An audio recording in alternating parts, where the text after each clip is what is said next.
창세기 39장. 요셉이 이집트로 끌려가자 이집트 사람 보디발이 요셉을 샀다. 보디발은 파라오의 신하로서 왕실의 경호대장이었다. 주께서는 요셉과 함께 하셨다. 그래서 요셉은 하는 일마다 모두 잘 풀렸다. 요셉은 자기 주인 이집트 사람 보디발의 집에서 살았다. 요셉의 주인 보디발은 주께서 요셉과 함께 하셔서 요셉이 하는 일마다 잘 되도록 돌봐주신다는 것을 알게 되었다. 요셉은 주인 보디발의 눈에 들었다. 보디발은 요셉에게 집안일뿐만 아니라 자기 재산까지도 전부 다 맡겨 관리하도록 했다. 요셉이 보디발의 집과 재산을 모두 관리하게 된 뒤부터 주께서 요셉을 위해 그 이집트 사람 보디발의 집에도 복을 내려주셨다. 집 안에 있는 것이든 들에 있는 것이든 보디발이 가진 모든 것 위에 주의 복이 임했다. 요셉의 주인 보디발은 자신의 모든 것을 요셉에게 맡겼다. 그는 자신이 먹는 음식을 제외하고는 아무것도 간섭하지 않았다. 요셉은 체격이 건장하고 잘생긴 미남 청년이었다. 그 후로 어느 날 보디발의 아내가 요셉에게 자꾸 눈길을 주더니 자기 침실로 가자고 요셉을 유혹했다. 요셉은 거절하면서 주인의 아내에게 말했다. 주인님은 집안일을 모두 제게 맡겨 관리하게 하셨습니다. 그분은 모든 것을 제 손에 맡기셨습니다. 이 집안에서는 저보다 높은 사람이 없습니다. 그래서 모든 것을 제 마음대로 할 수 있지만 오직 주인마님만은 제 마음대로 할 수 없습니다. 마님은 주인님의 아내이기 때문입니다. 제가 어찌 이런 나쁜 짓을 저질러 하나님께 죄를 지을 수 있겠습니까? 그럼에도 보디발의 아내는 날마다 요셉을 유혹했다. 그러나 요셉은 그녀의 말을 들어주지 않았고 그녀와 단둘이 있는 자리까지도 피했다. 어느 날 요셉이 일을 보려고 보디발의 집 안으로 들어가게 되었다. 마침 집 안에는 하인들이 아무도 없었다. 보디발의 아내는 요셉의 옷자락을 붙들고 함께 자기 침실로 가자고 매달렸다. 요셉은 뿌리치고 바깥으로 뛰쳐나갔다. 하지만 보디발의 아내가 옷자락을 놓지 않는 바람에 요셉의 옷이 벗겨져서 그 옷이 그 여자의 손에 그대로 남게 되었다. 이렇게 요셉이 자기 옷을 보디발의 아내 손에 놓아둔 채 도망치자 보디발의 아내는 하인들을 불러 말했다. 이것 좀 봐라. 주인이 우리 집에 데려다 놓은 저 히브리 녀석이 우리를 웃음거리로 만드는구나. 그 녀석이 내 방으로 뛰어들어와서는 나를 덮치려고 하길래 내가 큰 소리로 비명을 질러댔더니 그 녀석이 놀라서 자기 옷을 벗어둔 채 달아났다. 보디발의 아내는 남편이 집으로 돌아올 때까지 요셉의 겉옷을 가지고 있었다. 남편 보디발이 집으로 돌아오자 그녀는 하인들에게 했던 말을 그대로 되풀이했다. 당신이 우리 집에 데려다 놓은 그 히브리 녀석이 내 방으로 들어와 나를 덮치려고 했어요. 내가 큰 소리로 비명을 질러댔더니 그 녀석이 이렇게 옷을 벗어놓은 채로 도망쳤어요. 보디발은 자기 종이 그런 짓을 했다는 아내의 말을 듣고 크게 화를 냈다. 요셉의 주인은 요셉을 잡아들여 감옥에 가두었다. 요셉이 갇힌 곳은 왕의 죄수들을 가두는 감옥이었다. 요셉은 감옥에 갇히는 신세가 되었지만 주께서 요셉과 함께 하셨다. 주께서는 요셉을 돌보시어 요셉이 간수장의 눈에 들도록 하셨다. 간수장은 감옥에 갇혀있는 죄수들을 모두 요셉에게 맡겼다. 그는 감옥 안의 모든 일들을 요셉이 도맡아서 처리하게 했다. 간수장은 요셉에게 맡긴 일에 대해서는 아무런 간섭도 하지 않았다. 주께서 요셉과 함께 하심으로 요셉이 하는 일마다 모두 잘 되었다. 40장. 이런 일들이 있은 지 얼마 후 이집트 왕에게 술잔을 올리는 시종장과 빵을 구워 올리는 시종장이 왕에게 잘못을 저질렀다.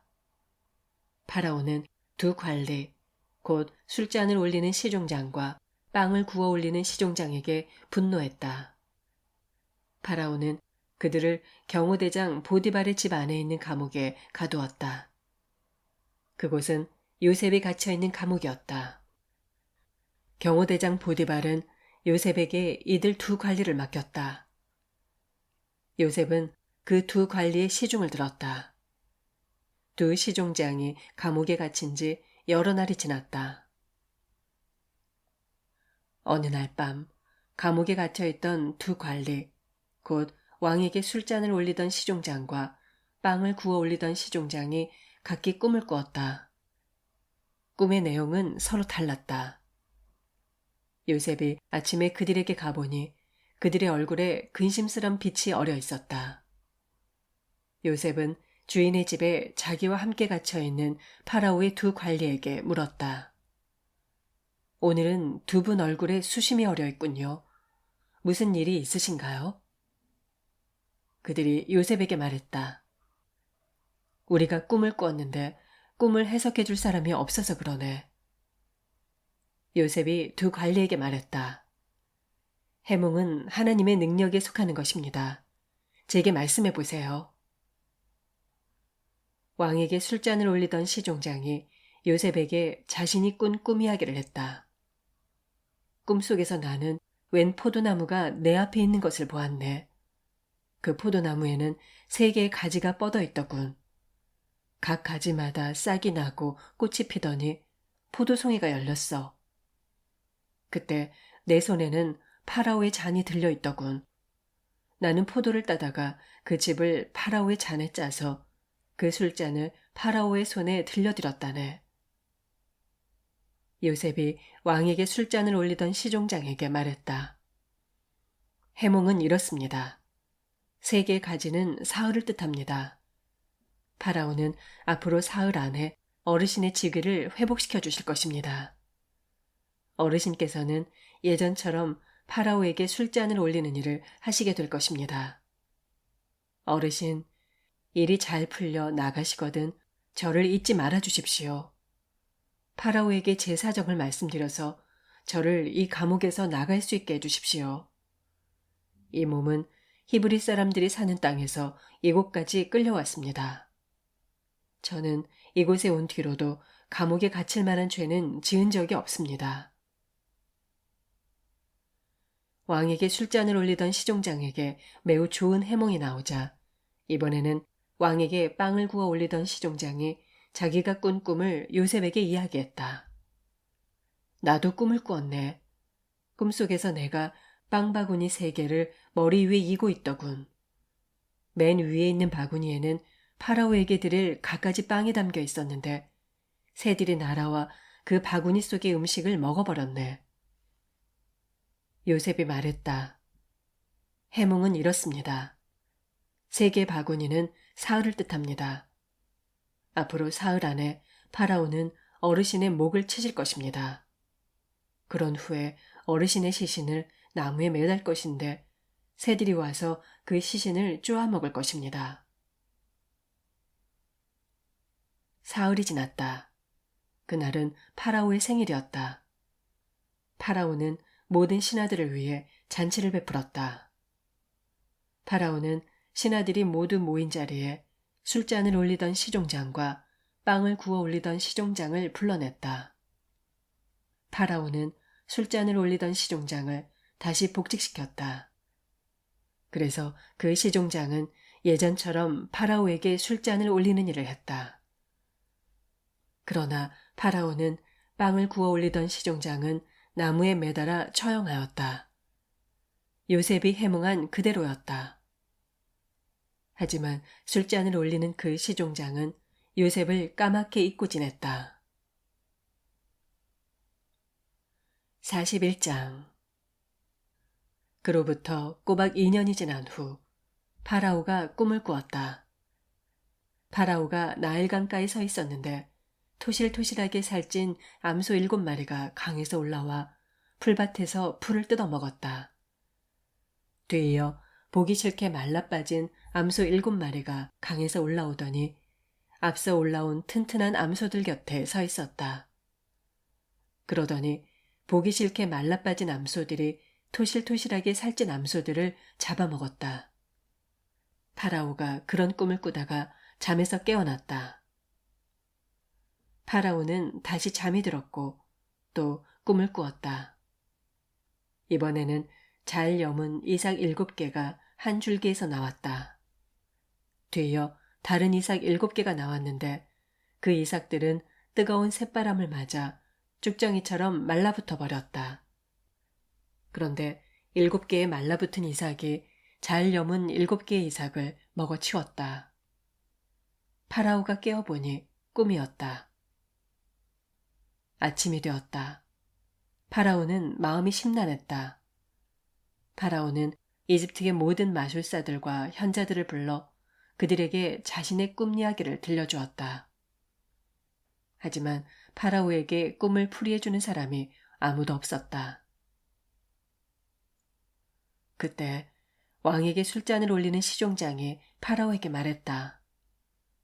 그동안 제가 깜빡 잊고 있었던 일이 오늘에야 생각납니다. 폐하께서 일전에 신하들에게 분노하셔서 저와 빵을 구워 올리는 시종장을 경호대장의 집에 있는 감옥에 가두신 적이 있습니다. 그때 우리는 같은 날 밤에 각기 다른 꿈을 꾸었습니다. 그런데 그 감옥에는 경호대장의 종이었던 히브리 젊은이가 우리와 함께 갇혀 있었습니다. 우리는 그에게 꿈 이야기를 해주었더니 그 히브리 젊은이가 해몽을 해주었습니다. 그리고 그가 해몽한 그대로 일이 이루어졌습니다. 저는 이렇게 복직하였고 빵을 구워 올리던 그 시종장은 처형되었습니다. 파라오는 요셉을 감옥에서 불러오게 했다. 요셉은 수염을 깎고 옷을 갈아입고 파라오 앞으로 나아갔다. 파라오가 요셉에게 말했다. 내가 꿈을 꾸었는데 그 꿈을 풀이하는 자가 아무도 없다. 듣자 하니 내가 해몽을 잘한다던데 정말이냐? 요셉이 파라오에게 대답했다. 폐하, 이 몸이 해몽할 줄 아는 것이 아닙니다. 왕의 꿈을 풀이해 주실 분은 하나님이십니다. 파라오가 요셉에게 말했다. 꿈속에서 나는 나일강가의 제방 위에 서 있었다. 그런데 튼튼하게 살찐 암소 7마리가 강에서 올라와 풀밭에서 풀을 뜯어먹었다. 뒤이어 보기 싫게 말라빠진 암소 7마리가 강에서 올라왔다. 내 평생 그렇게 비쩍 마른 놈들은 처음 봤다. 이집트 온 땅을 다 뒤져도 그렇게 볼품없는 놈들은 찾기 힘들 것이다. 그런데 볼품없이 비쩍 마른 암소 7마리가 그보다 앞서 나타난 살찐 암소 7마리를 다 잡아먹었다. 글쎄, 그런데도 그놈들은 웬일인지 아무런 표가 나지 않았다. 볼품없이 비쩍 마른 모습이 처음과 똑같았다. 그리고 나는 잠에서 깼다. 나는 또 꿈을 꾸었다. 이번에는 줄기 하나에서 잘 여문 이삭 7개가 나왔다. 뒤이어 다른 이삭 7개가 나왔는데 그것들은 뜨거운 새바람에 쭉정이처럼 야위고 말라붙어 버렸다. 그런데 쭉정이처럼 말라붙은 이삭 7개가 알차게 잘 여문 이삭 7개를 먹어치웠다. 나는 이 꿈 이야기를 마술사들에게 했지만 아무도 풀이하지 못했다. 너는 할 수 있겠느냐? 요셉이 파라오에게 대답했다. 예, 폐하께서 꾸신 꿈은 2가지지만 사실 1가지 내용입니다. 하나님께서 장차 하실 일을 폐하께 미리 보여주신 것입니다. 통통하게 살찐 7마리 암소는 7회를 나타냅니다. 잘 여문 7개의 이삭도 7회를 나타냅니다.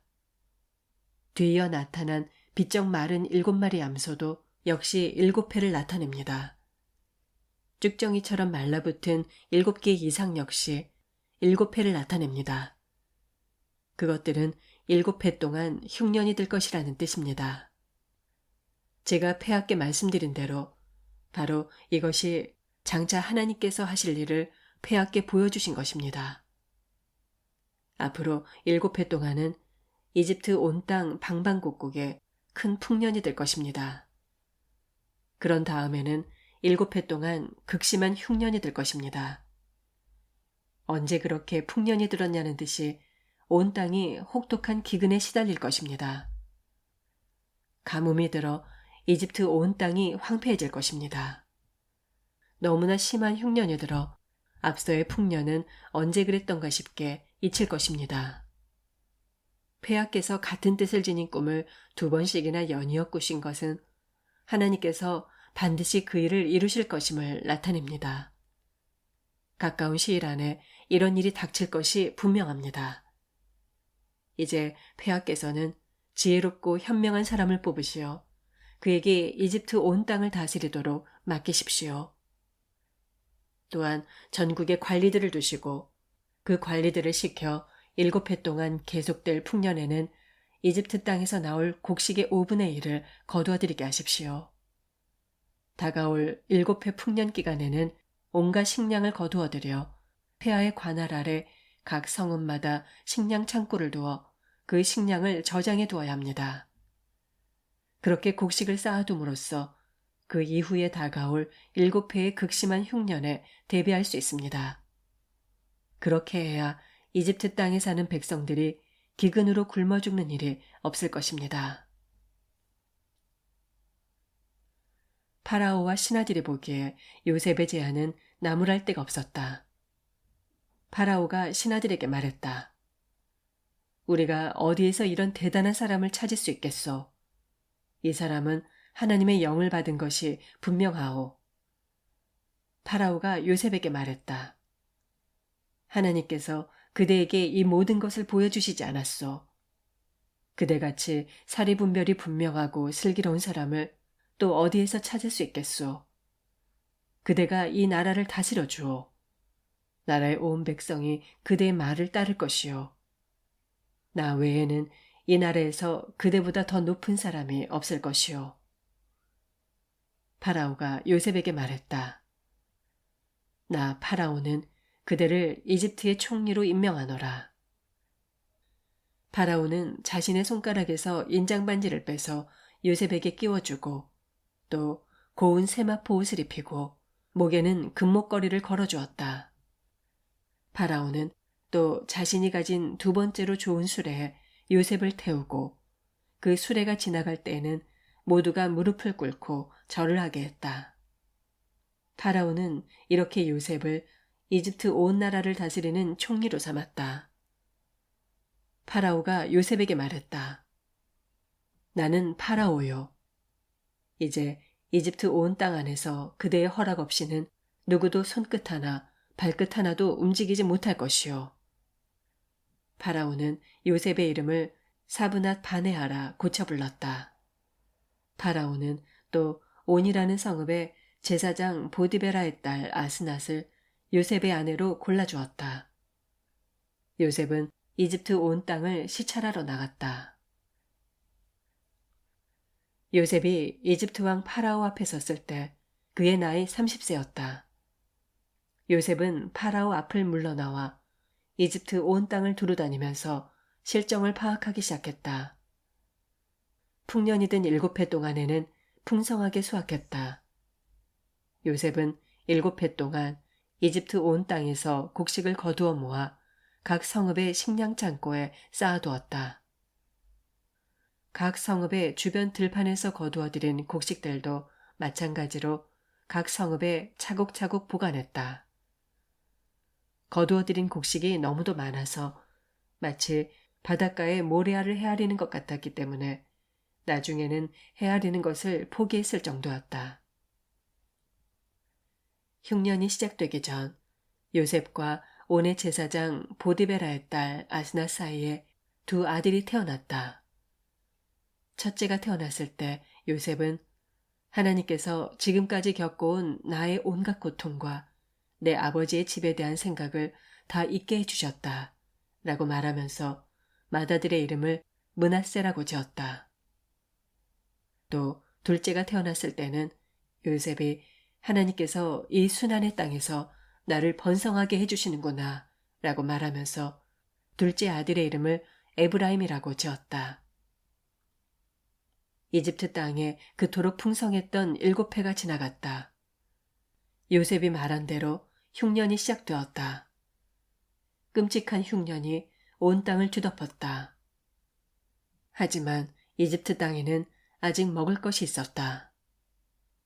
하지만 이집트 땅 전체에 흉년이 더욱 심해지자 백성들은 파라오에게 먹을 것을 달라고 아우성쳤다. 그러자 파라오가 이집트의 백성들에게 명령했다. 요셉에게 가서 그의 말을 따르라. 기근이 나라 전체를 휩쓸었다. 요셉은 모든 창고 문을 열고 이집트 사람들에게 곡식을 팔았다. 이집트 땅 전체를 휩쓴 기근은 참혹할 정도였다. 이집트뿐만 아니라 온 세상 전체가 극심한 기근에 시달렸다. 그래서 다른 나라 사람들도 곡식을 구하러 이집트로 요셉을 찾아왔다.